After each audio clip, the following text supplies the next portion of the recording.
Well, the post office finally came through.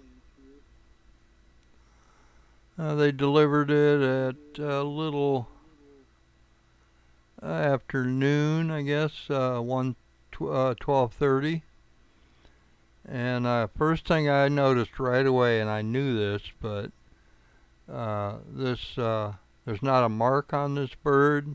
There's no propellers with it, so I can't fly it yet till my propellers get here tomorrow. But the finish on this is so smooth, it's like glass, and it's shiny and reflective and very nice. I mean, it's just nice. It's nice to hold. Uh, I'm happy with it. I've connected it to my Phantom 3 controller,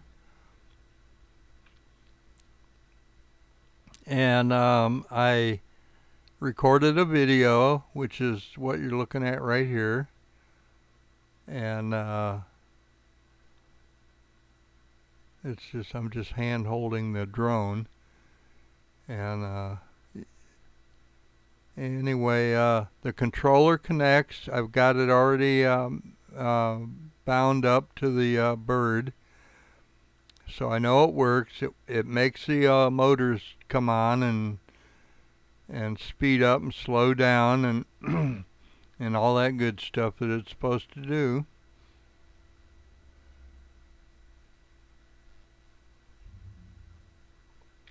So at this point, I'm just kind of waiting until tomorrow when the propellers get here. There's nobody else around this town, and nobody anywhere near where I live that has quadricopters or propellers or anything. So I'm kind of like the only man in the boat right here, right now. And we're coming up on the end. And right